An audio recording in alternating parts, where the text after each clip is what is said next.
We helped companies get this right the first time with XML-based publishing and tools, enterprise dynamic content, consultancy, and integration. Okay, the main topics of this webinar are to, number one, let's state the goal of the webinar, which we'll talk about briefly, and we'll talk about the tools in context of the DITA maturity model. Through the DITA maturity model, we'll do a basic architecture and then do drilling down. So the main goal of this webinar is to empower you. We're going to be talking about a lot of different details and a lot of different options, and it might seem a little bit overwhelming, but really the idea is to empower you with the fundamental understanding of the solutions and the components of that solution and how they all fit together. Once you understand the basic system components and what each thing does, then you can say, okay, for each component, what are my requirements and what do I need and how do I get there? Okay, so we're going to be talking a lot about different details, but again, the basic idea is to get an overall understanding. One thing to remember also is that one size does not fit all. You need to select tools based on your requirements and your budget. And I think what we'll be talking about quite a bit is the different tools, different tool options, and how those tools and how the requirements can be met using different tools.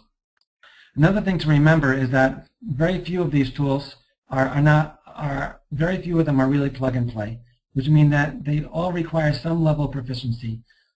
That means you'll need to train your staff, you'll need to hire internal staff, new staff. You might need to acquire assistance from independent consultants and solution providers.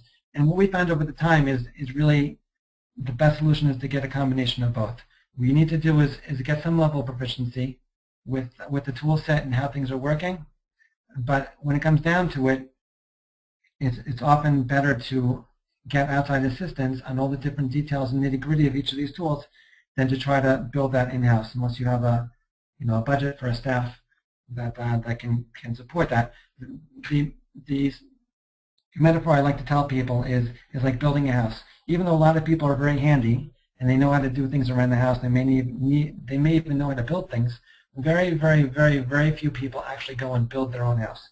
They are an architect, and they hire different contractors and different people to do different parts of that house.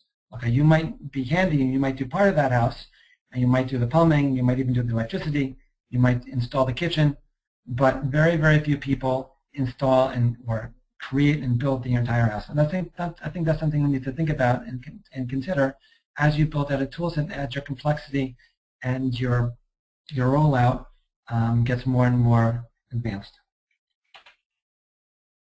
So what I'm going to be structuring this talk around is the DITA maturity model, which is a white paper that was written by Michael Priestley and Amber Swope back in, I believe it was 2008. And I think it still forms a pretty good foundation of the roadmap or the path that folks and companies go through in their DITA implementations.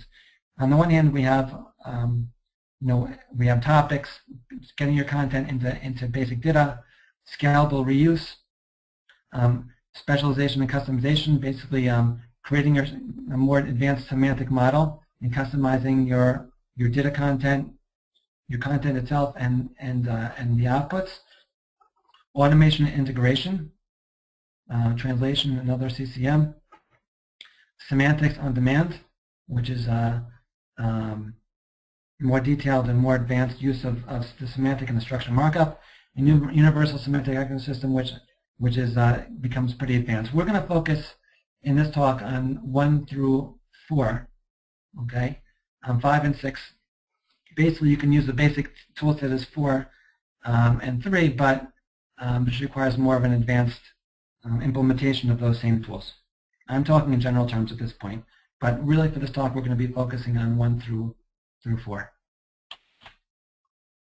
So for level 1, topics. That basically means, and I'm in the blue here, I'm really quoting from the model, achieve simple single sourcing by migrating your current XML content sources. That basically means taking your content, converting it to DITA, and then being able to author and publish.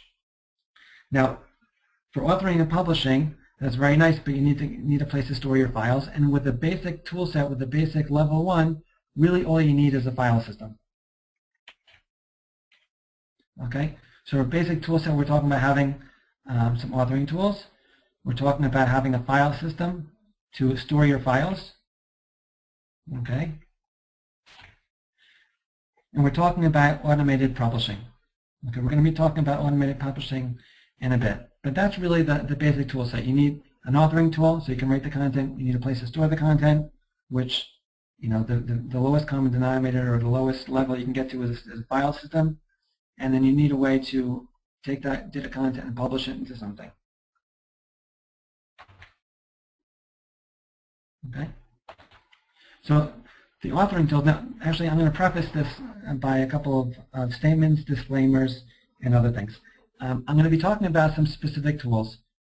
We at Sweet Solutions partner with almost every vendor who deals with these tools, and we like a lot of them. I'm going to be mentioning some tools, and I'm not going to be mentioning them because we particularly recommend them, but I want to give you some insight into what's out there and the basic level of support that they give. Okay. Okay, so typical tools you'll use for authoring. Most companies are using the tools that I have listed here. There's XML, and there's Oxygen, and there's Arbitex Editor. Those I would think are the main three editing tools, I think. Okay, they're not scientific, but I think these are the main three tools that people are using.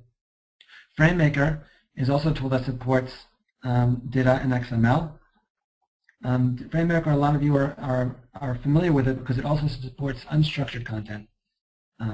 The other interesting thing about FrameMaker is that it also supports PDF composition.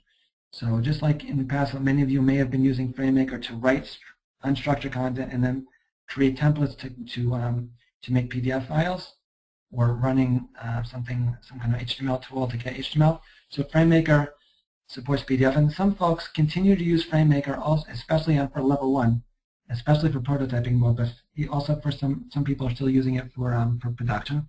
People will use FrameMaker to get up and running with DITA and structured content, and then they'll create FrameMaker templates for creating some PDF. I'm not going to go into a lot of details about this, but FrameMaker PDF composition sounds like a great idea, and for a lot of folks it is. But one thing you have to think about is that, and we'll talk about more about the PDF and the customizations, but just like you need to create style sheets for other tools like the DITA Toolkit for creating a PDF, you also need to do the same thing for FrameMaker. That's a little insert there. There are also authoring tools that are based on Microsoft Word. For example, Simply XML, Quark, and some others. There are also browser-based tools, which are tools that open up in a browser. Okay, I have some of them listed there, and we'll talk more about later. We'll talk more later about why these browser-based tools or the Word-based, Microsoft Word-based tools might be a good idea. But in general, the more complex the content model, okay, meaning the more tags you're using, really the more structured the semantics, the more you need an editor that clearly shows the tags and easily supports specializations. Now, there's not a course on what is specializations and what is DITA, so I'm assuming that folks out there who are listening have a basic understanding of what DITA is and what a specialization is.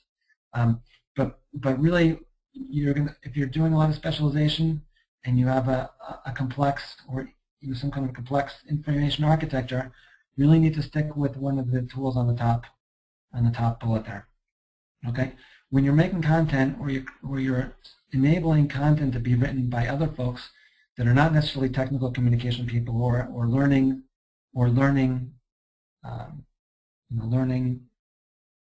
information developers, learning and training. So for example, if you're enabling marketing folks or sales folks or support people to create content, usually you'll want an easy-to-use system or an easy-to-use tool such as a browser-based or a Word-based tool. So what we see often is that folks that are starting with their DITA implementation, level 1, are starting out with tools like in the first two bullet points, XML, Oxygen, Arbitex, or FrameMaker, and then sometimes some of the Word-based tools. And then as they start bringing in other folks in their organization to submit and create other content or maybe review content, they'll start implementing other types of tools that are more easy to use. Regarding publishing tools, we're talking about tools that will enable multi-channel publishing. Multi-channel publishing is the same word or the same phrase that people use for a single source. Okay, single source multi-channel is really the same thing. And so that's really taking your DITA content and producing PDFs, producing some kind of HTML, whether that be the old style of XHTML, not as they have it typed here, but XHTML, HTML5, different styles of help and web help. Okay, that in itself is a subject for a whole webinar, which we gave recently, so I won't dwell on these too much. Other publishing that people are doing more and more is mobile, whether that be to EPUB or other types of ebooks. jQuery mobile, other types of jQuery, or HTML-based or dynamic HTML-based formats that people are starting to implement or have been implementing. A responsive web help, where you have a web help system that knows how to configure itself to the size of the device. And often people are using it more and more for feeding content, either XML or HTML content into apps, whether that be native apps or HTML5 apps or whatever. So we're seeing that more and more. Multi-channel publishing also refers to publishing to other enterprise systems, whether that be publishing to a system like Salesforce, which gives your support people access to support content or knowledge-based content, to other support portals, knowledge management portals, web portals, and to other collaboration tools such as Jive. We're hearing more and more folks and companies saying, we have these collaboration tools, we have Salesforce, we want to be able to share our DITA content or publish our DITA content into these tools. How do I do it? And that really comes into the rubric of multi-channel publishing. It's taking your DITA content and creating transforms and setting up your tools to publish that content, your DITA content, into these various formats. Now the tools that allow you to do this, the one that many people, I would maybe venture to say most people these days implementing DITA are the DITA Open Toolkit, and definitely for level 1. What that really involves is customizing style sheets. Usually it's XSL and CSS-based style sheets for the different transformation types. As we mentioned before, those are called trans types. It also means creating PDF rendering using what's called an XLFO rendering engine, meaning when you're publishing to PDF from DITA, you often need, or you do need a rendering engine that takes that an XML file called an FO file and renders that into a PDF file. The 3 tools you might have heard floating around that I think are most used are the Antenna House XLFO formatter, RenderX formatter, and an open source formatter called Apache FOP. All of them have different function-based or functionality. Some of them are more robust than the others. Generally, the more robust ones are Antenna House. Also robust are RenderX. And then FOP has a lot less functionality, although it's free, which is a good price. So to get some basic output to prove out your level 1 or your basic DITA prototype, usually Apache FOP is fine.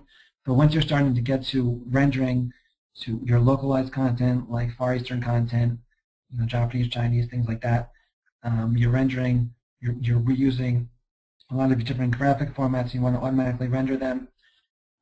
Often Antenna House is a tool you might want to go with. Help compilation through the DITA Toolkit generally uses some kind of third-party compiling engine, such as the Microsoft HTML Help compiler.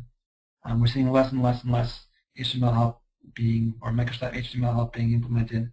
Eclipse also seems to be coming down in popularity. People are going more and more to web help-based deployment for help, using something called SweetHelp, WebWorks, and some others that are out there.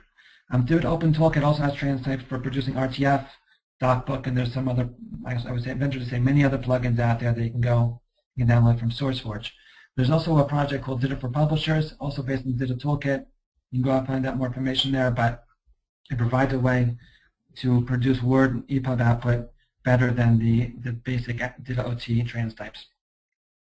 In addition to DITA OT, which I'm going to repeat is being implemented by the vast majority of folks in my estimation, there's also Architects Publisher, which allows you to publish the PDF in HTML formats. There's a DITA Accelerator, which is a tool produced by Suite Solutions. It produces Suite Help, EPUB, and InDesign. There's a tool by WebWorks, which is mostly used for HTML-based formats, but also knows how to produce to PDF. There's a tool called XPP, which is produced by SDL, which is generally used for I forget the word, but where you're publishing huge amounts of pages very quickly, and you need some kind of a chance to, you need an ability to tweak up or mess around with the PDF, with the composition right before it goes to PDF. A lot of aircraft and military installations are using XPP. Banking, billing, and things like that are using XPP. There's some other tools out there that you might find. There's XML Mind, DITA to Go, and there may be other ones that I'm missing. There's not generally meant to be an overall 100% sketch of everything out there, but to give you an idea of what the tools are, and if you've heard things in different forums, what these different tools, just give you an idea of where they are and where they fit into the workflow here with the tool set. Now, the publishing tools are generally launched in one of a few ways. If you're talking about level 1 maturity or level 1 implementation, where you just have some DITA and some graphics, you want to publish it. So generally, you'll use some homegrown ANT scripts, ANT is the scripting language that's used by the toolkit, or you might write some other code like Java to launch your toolkit. In addition, many of the authoring tools that I listed before, they integrate the DITA toolkit along with the authoring tool. So, for example, XML or Oxygen, if you install those, often it comes with a version of the DITA toolkit that you can, within the authoring tool, you can push publish, and it'll go and publish for you your content or whatever you have open in the authoring tool, and publish that to your output using the toolkit. The CMS systems often, or actually they do launch the publishing tools as well. We'll talk more about that when we get to level 3. I don't want to jump ahead too much of myself. But what I will say is that the differences between level 1 and level level 2 or 3 above is that if you're using a homegrown ANT script or an authoring tool to launch your publishing, that's fine, and it's a good solution for the beginning. But later on, you're going to want to publish different versions of your content based on conditional output. You're going to want to publish it without downloading everything to your client machine, etc. So, for example, if I'm using an authoring tool to publish my content, I have to make sure that all that content is available to my authoring tool, either using a file system or my local computer. And as you get more and more content, that becomes a little bit unwieldy. Regarding publishing tools also, I wanted to mention that for comparing documents and creating change markup, there are tools that are available also. There's a tool called DITA XML, which very nicely can take XML files or sets of XML files based on the map and do a compare, and then create some kind of change markup that you can then go and create style sheets or customize your style sheets to use that markup inside of your XML files, and then render either on the screen in the HTML or the PDF. We've personally used that tool for a number of different implementations, and I can vouch for it being a powerful tool. The CMS-based tools, there are some CMSs that have document compare built in. Okay, again, that's getting to level 3. Level 1 repository, we spoke before about using a file system. Now, other folks are using other repository tools that are built really for other types of content, which provide version control, history, checkout, and check-in, meaning that once you're on a file system, anybody can just double-click on that file and open it. And very often you can more than one person can double-click on that file and try to make changes at the same time, which can cause a problem. But a lot of folks want to get basic version control, and they want basic check-in, check-out ability, so only one person can work on the file at the same time. So basic history. So tools like SVN, source control tools, Visual Source Safe, things like this, people are using. Other folks are using PLM and other engineering tools to store their content. Some people are using web CMS tools, whether it be SharePoint or other types of tools. And again, these are tools that can be used to store content just like any other file. As we see later, it's really a stopgap solution that as you get into a more robust implementation, you're going to want to move into something more powerful like a CCMS, which we'll talk about shortly. So again, for a basic tool set, we're talking about authoring tool, DITA, and storing your content in some kind of some kind of CMS or some kind of a tool that we spoke about before. Okay, so level 2, scalable reuse. Again, I'm jumping back to the maturity model. So the maturity model says level 2 allows you to achieve flexible reuse by architecting content using DITA topics and maps. So already we're talking about level 2 being able to use multiple maps and sharing multiple multiple types of content, meaning DITA topics and images, things like that. I think the key word here is flexible reuse. Folks will say, well, I can just do that in my file system. But once we talk about reusing content in different ways, okay, and doing multi-channel publishing, then the file system, or even the system of using basic source control, really starts breaking down. Okay, so we're going to focus now on level 2, is implementing a CCMS, a component content management system repository, and we'll talk a little bit about dynamic publishing. Okay, so now we're going from a toolkit that says CMS, which is like a basic content management system, to CCMS, which is a component content management system.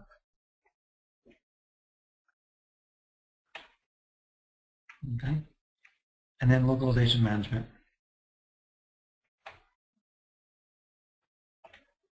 Okay, a level 2 repository, which is what we'd see as a component content management system, gives you a number of advantages over a basic file system or a basic source control repository. First of all, it gives you real component management. DITA, as you know, is a topic-based architecture, which means that each topic is a component. So a CCMS allows you to manage publications or maps inside the content management system. It also allows you to do link management. It allows you to tell you where content is used, whether I'm using a cross-reference, or I'm using images, linking to images, or I'm linking to conrefs, those content references, or key refs, or things like this. A CCMS will give you link management features to let you see how the content is interrelated to each other.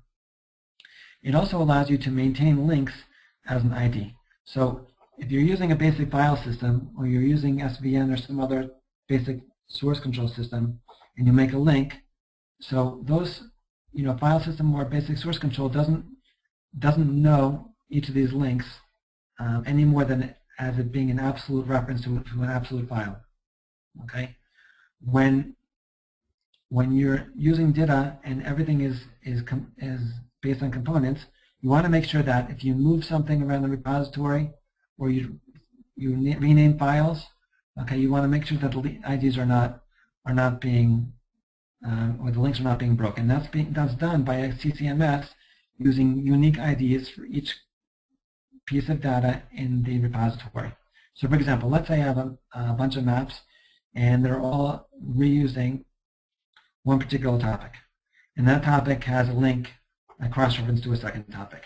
Okay, if I go and I rename that second topic, or I move it to a different folder in my file system, guess what? I just broke all the links between topic 1 and topic 2, and then I just basically broke my map and nothing's going to publish. Okay, and that happens a lot with folks as they get more and more authors on board, where their content gets more and more complex. So the where use and link maintenance are key features of a CCM system.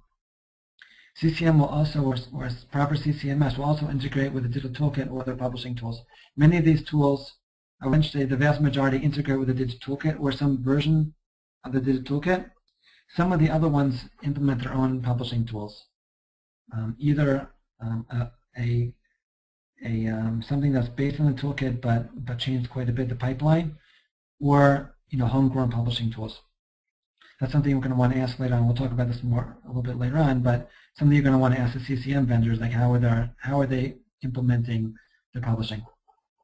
CCMS systems will also give you workflow systems or business process management, so that you can have a workflow of for authoring and review, etc.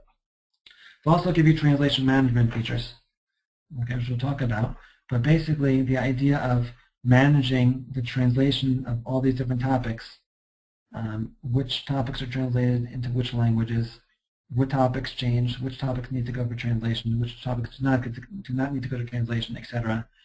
That is key. You may be able to get away with managing translation for a couple languages for a few small publications in DITA without a CCM. But I think the vast majority of folks will agree with me. There may be people who are superhuman a little bit and could do it without a CCM, but I think the vast majority of folks will tell me and will agree that once you start getting past a couple languages and you're reusing content, okay, and you're getting past that initial translation of your content, so translation management, some kind of translation management is key. CCM will also give you SME, subject matter expert, and editorial review. Many repositories or CCMS systems have review tools built in. Some of them will let you integrate with other third-party tools. They'll also give you revision management and branching, or at least some of them will. Revision management and branching basically means if I have a map, okay, and I have a map that's linked to a number of topics, okay, and I release that content to for a particular revision or document revision for my publication, being able to remember or to manage which maps and which topics got released for certain changes or certain revisions of the entire publication, and maybe branching that content with that whole tree of content, that's a function that many repositories or many CCMS systems will allow you to do. Okay, when you're going and shopping for a CCMS system, what you want to do is, first of all, make sure that they have the basic CCM capabilities. The vast majority of CCM offerings out there really do have link management. Some of them say they have link management, but really, when it comes right down to it, they really have link management because everything is being stored in one big repository, one big folder, okay, which really doesn't give you link management. So you want to see what level of link management and of maintenance of unique IDs across the documentation set. Those are things you're going to ask for and ask questions about. You want to ask about ease of use. Primarily for your core team who's spearheading the implementation, most companies, in fact, I don't think I've ever met a company that implemented DITA across the entire company. Okay, generally there's like some kind of core team, either a couple people, one or two people, maybe expanded to a few more. There's a core team that's spearheading your implementation. You want to make sure that the CCM is easy to use for that core team, and also take into consideration other teams that may come up in the future. Okay, so if you're considering that, for example, your tech docs team is spearheading the implementation, but you see down the road, in the not too distant future, that your learning and training people might come on board also. You want to make sure that the CCM that you choose will be easy to use and reasonably easy to use by the users who are going to be reasonably using the content management system in the future. Now, when I say reasonably, you also have to take into account that there may be teams that will come on board later on for submitting content, but they may not necessarily need to access your component, your repository, your CCM. Okay, so for example, let's say you have support people coming on and you're going to want to have them submit content later on using a browser-based tool or Word-based tool, etc. Okay, you might create a workflow that allows them to submit content for editing, but it will not necessarily be the case that they will be accessing your CCM, your content management system repository. Okay, so don't, what I would advise against is saying, well, I need to have a high-level CCM that has, the best level of translation management, etc., and link management and everything else, and it must be very, very easy to use for all my support people. Okay, it's not going to happen. I'm telling you. What you need to do is have a CCM system that's going to be usable for your core teams, people who are writing the more structured content, and not get hung up by making sure everyone in your company can use the CCM. Okay, as much as the CCM vendors are going to want to tell you licenses for your whole company, really generally you're not going to need that. Okay, you also want to take into cost budget. Now it sounds like something simple, but you really have to take into consideration realistically what your budget is. And budget really means what's the cost of ownership for the system. We're talking about licensing, we're talking about configuration. Okay, there's very, very few CMS systems, maybe none, that I know of.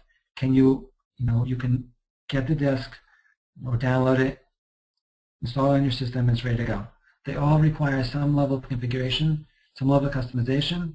Okay, you need to take that into account when you're considering your first layout of cost. You also need to take into account maintenance for your user base. If you're considering that you're going to be starting with a small team now and expanding to a larger team later on, maybe a year, 2 years down the road, 3 years down the road, you need to keep in mind that your maintenance fees are going to grow also in your budget. You also might want to take into account a software as a service option. You're basically renting the software and then you're paying as you bring more and more people in your company online. You can increase basically the licensing or the accessibility you have to the system. So you want to take into account the budget. You also want to take into account that there may be features in the high-level systems that you really don't need. Okay, so it may not be wise to get hung up on a large budget and saying I can't implement DITA or I can't implement a real CCMS because they're just too expensive. There are a number of systems out there that are good systems and they're not so expensive. They may not be Mercedes or Cadillac or whatever, but they do a great job and they're not so expensive. Okay. On the other hand, you might want to think about that if you're already planning next year to be migrating a lot of content into your CCMS, and you're already going to be doing a lot of translation. So make sure that the system is going to have good translation management, and that may require an additional budget. You also want to take into account integration with authoring tools. Not all CCM systems integrate with all authoring tools. So for example, if you go out there and you decide, I really want to use Oxygen, okay, that's my favorite tool, then make sure that your CCM system is going to integrate with Oxygen. Okay, and more systems are integrating with Oxygen, but it may not be the case that the CCM that you're looking at does. So you always want to ask the CCM vendors which authoring tools do you support, okay, and making sure that there's going to be an integration between the authoring tool that you choose and the CCM tool you choose. You don't want to go pick one authoring tool and then sign in the CCM and realize later on, oh, we just did a whole proof of concept with Oxygen and found out that the CCM doesn't support Oxygen, or any of the other tools. I'm just using Oxygen as an example. Okay. You also want to look for integration with publishing tools. Okay. Is it integrating with the DITA OT or one of the other homegrown systems? Okay. It could be that you invested a lot of money and resources in customizing your DITA OT style sheets, okay, which requires maybe some XSL, maybe some XSLFO, maybe some more deep customizations of the Java or the underlying system. So you want to understand how your CCM is integrating with the publishing tools, okay, and what level of support they have for the style sheets that you're going to be creating or will be creating. Okay. You're also going to want to look for the level of translation management. I touched on that before, but this is also a very, very important thing to remember. Translation management, is a big Pandora's box. Okay. On the one hand, it gives you a huge opportunity for saving lots of money and building up on your ROI for your DITA implementation. On the other hand, to get to that, there's a level of functionality that you're going to need. So you're going to want to understand from your CCM vendor the different level or the level of robustness and granularity. Is the CCM, does it support management of translation content based on files, based on topics, based on a level of granularity below a topic? Okay, does it have support for standards like XLIF? Okay, does it have support for auto translation? Some companies they want to do a level of auto translation before they send it out to the translation vendor, right? So if you have a bunch of 100% matches in your translation, you don't want to start paying your translation vendor for doing that for you. You want to just send the fuzzy matches or the content that definitely needs retranslation. So the different support for order translation. And you might want to ask about integration with the tools that your localization vendors use. There's a lot of different localization vendors. They may use different tools for their translation, for managing the translation memory, for managing the actual process of the translation, meaning receiving content for translation and sending the translations back to you, and importing that back into your CMS, your DITA CMS, right? So you want to understand the integration with the tools or the ability to integrate with those other tools. Okay. Many of the CCM offerings these days integrate with out-of-the-box or third-party localization tools. Okay, so there are localization tool vendors out there that support, that build tools that have support for XLIF, support for order translation, support for sending and receiving translations, and many of the CCM offerings implement those third-party tools underneath the hood. So you want to ask, if you're doing translations, you're expecting to do that down the road, then you really need to ask and understand the level of translation management that your CCM will support. SME review, we talked about that a little bit before also. The level of review, does the CCM have built-in SME review, and if so, how does it do it? Okay, some CCM tools say, yeah, we do SME review. And when you ask the question, they'll say, yeah, all you have to do is generate a PDF, and you send the PDF to your reviewers, and they can mark up the PDF and then send it back to you. So that's, there's no great rocket science with that. You can do that without a CCM. So you want to understand, is it that kind of level basic, or does it have some more advanced review tools? For example, EasyData, Xiosoft, some of the other tools, SDL, they have tools that are built in for review. Some other ones also that they're Bluestream that might be missing. But you really want to understand the level of review that they give. You also want to understand whether it's a hosted solution or on-premises, or whether you'll have the opportunity to take a hosted solution and bring it in-house. Okay, so some internal IT groups within companies will say, they're okay for hosted systems for a small integration, but some of them will insist on an on-prem deploy, down the road. So you want to keep that in mind. The other situation is also the case where more and more IT systems, believe it or not, you might be surprised actually what your IT guy might tell you, but more and more we're seeing that IT, even for very large organizations, will actually prefer a hosted solution as opposed to an on-premises deploy. Okay, we also talked about dynamic publishing. So dynamic publishing gives you publishing above and beyond the PDF and the HTML that we talked about before. Okay, it'll give you generally an access to a variety of different content types. That means data content, videos, support content, etc. Dynamic publishing generally gives you ability to provide customer-centric content, which is really access to content that's what's called contextually relevant. Okay, it's something we've talked about in previous webinars. I'm not going to go into it too much now.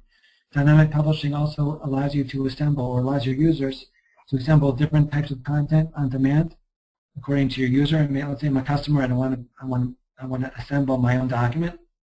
Okay, and then quickly render and package that content into a different format, whether it be PDF or HTML or EPUB or something in my own language. And dynamic publishing often gives you the ability to engage your customers by allowing them to add comments, to add new content, to build those custom documents and to publish them. Okay, so that's in short what a dynamic publishing platform will give you. Okay, now even though it's under level 2, there's something that people are thinking about already. It used to be that dynamic publishing was a pipe dream, that no one got to that until they were way down the road. I talk to companies now that are 3 or 4 years into the DITA implementation. They're saying, okay, now let's talk about dynamic publishing. But the truth of the matter is that dynamic publishing platforms are maturing to the point that there are a number of ones on the market now that that can get you a high level of publishing and a high level of sharing of your content, engagement of your content with systems that are not as expensive as you might think, and often they're much easier to, or sometimes they're much easier to get going on at least a basic level than even getting a basic PDF style sheet going. So it's something that I pushed up here to level 2 because I think that you should really give some thought about that for your implementation. So some options out there for that. There's SweetShare, that's a product that we as Sweet Solutions produce and support. STL Live Content. Mecon has a tool. There's a tool called Antidote, which is relatively new, and MindTouch is also out there, which is becoming is starting to have support for DITA as well. Okay, level 3 is specialization and customization, and if I'm going to quote from the maturity model, level 3 allows you to achieve the quality and consistency of your content by expanding DITA architecture to a full content model. Okay, it allows you to meet different authoring and different audience needs. So if you look at the schematic here, we're really talking about taking content and sharing it for different types of content. So if I have DITA content that I want to share between tech docs and training, or I want to share content between training and support, okay, level 3 really allows you to do that. And the good news really is, I think that the same tools that you would use for level 2 will help you and provide the functionality you need for level 3. Okay, so these days, the basic authoring tools that we talked about, and almost every CCM system that I'm aware of will support specialization. Okay, it'll support customizing of your style sheets. Okay, and they'll support some kind of level of review. Okay, which brings us right to level 4. Okay, level 4 is automation and integration, and that's really leveraging your investment across the content silos. Your investment in semantics, meaning your structure, your specializations, your automation of your key processes, the publishing, the workflow, etc., and unifying that content and the semantics across different authoring disciplines or across different groups in your organization in a more active way than just allowing a training person to open up a DITA file and author it. Okay, as I meet more and more companies that are getting farther down the road in their DITA implementation, more and more folks are saying, okay, great, we got DITA down, our tech docs people are using it, our training people are using it, but now our support people are saying they want a better solution. They want to be able to send their content to the editorial staff for review. They want to be able to more easily use the training content or the tech doc content within their training articles. They want to have a better high-level search of content for their support cases, not only from their own knowledge base articles, but also to be able to access easily that tech doc content. Okay. Marketing people more and more want to be able to take technical content and include that in their proposals, in their brochures, etc. Okay, so we're seeing more and more folks waking up and saying, maybe it's not such a great idea that we have all these silos. How can we integrate our content and make it more usable across the company? Okay, so again, we're talking about content sharing and publishing across multiple groups. Again, tech docs, training, support, marketing, and sales. That's who we're seeing mostly integrating, implementing. More and more, there's these studies coming out. I just downloaded a white paper the other day that said something like, more and more customers are asking for a unique branding and a unique image across all the content, in the organization. I don't care whether I got into your support site or your documentation site or your training site. I want to see a single consistency, a format, a branding, a voice, of usability across everything. I don't want to have to go into a website and see support and then have to go to some other website to see tech doc. Okay, that's becoming more and more a requirement for customers, for people who are going and looking at our content. Okay. More and more. So if you're talking about reusing content or allowing non-technical writers or non-training developers to submit content, we're talking about implementing those user-friendly XML editors that we talked about before, generally like the word-based tools or the browser-based tools. Okay, we also are talking about integrating with enterprise system like CRM. And more and more we're talking to folks who say, you know, I really want to have an integration with Salesforce, meaning I want to take Salesforce knowledge-based content in, and I want to push content out to that knowledge base. We're also hearing more and more about integrating with PLM or product lifecycle management systems, where you can pull in engineering drawings into your CMS, where you can understand using triggers and workflow. You can understand when there's changes happening in engineering, the specifications of the functionality.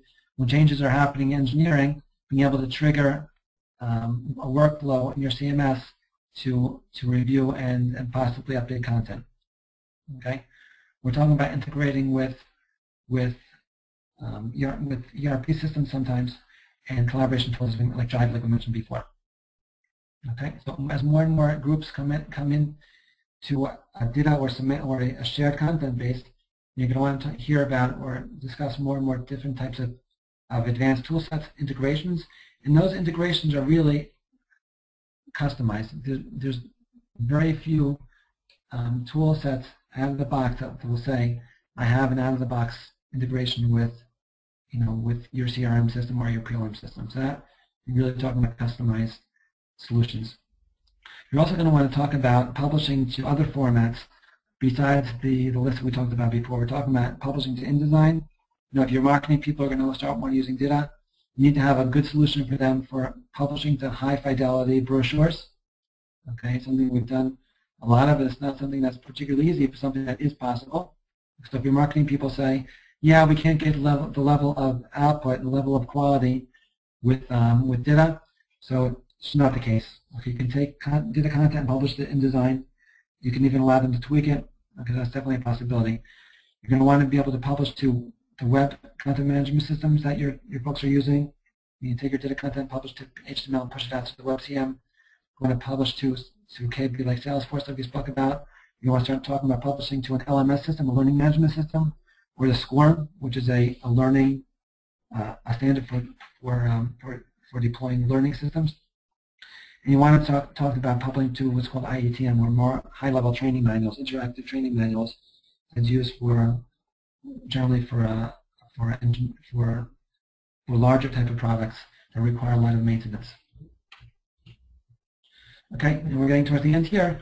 When you get more into your level 4 advanced toolset, you want to talk about terminology management. So you can have a common voice, simplified English. One more folks are talking about simplifying their translation by simplifying the language. And that's using standards like simplified English. So my adherence to a style guide and other standards, branding standards, format or writing standards, terminology standards. Okay, that's becoming more and more discussed, and there are good tools out there. Acrolinks is an excellent tool for that. It's a tool that generally that integrates with your authoring tools. So whether you're using an authoring tool like XML or Oxygen or FrameMaker to author your content, okay, Acrolinks would sit in there, for example, or whether you're support people or creating content using web-based system or word-based system, so Acrolinks will sit in there also.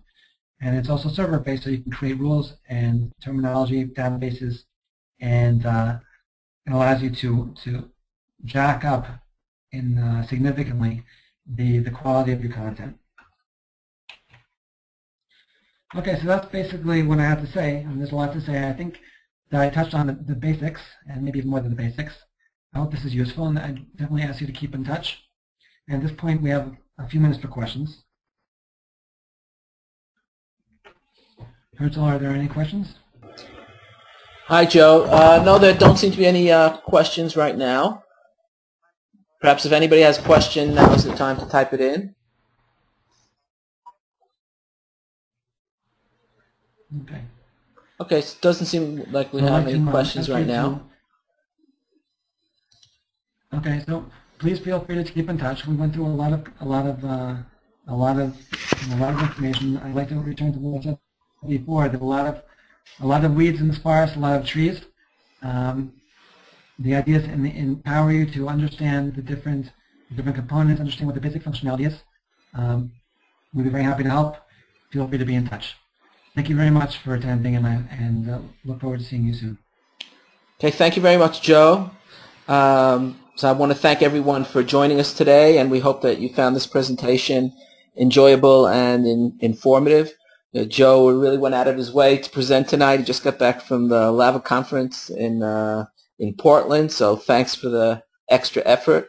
And we'll be back in 2 weeks for our next webinar in our DITA Quick Start series, Migrating to DITA, Building a Project Plan. That'll be on Tuesday, November 12th, same time, 2 p.m. Eastern Standard Time. If you found this webinar helpful, so we'd really appreciate it if you take a moment to follow us on LinkedIn, and that will help us share the knowledge with our community. So thank you very much, and we're looking forward to seeing you all in 2 weeks. So take care.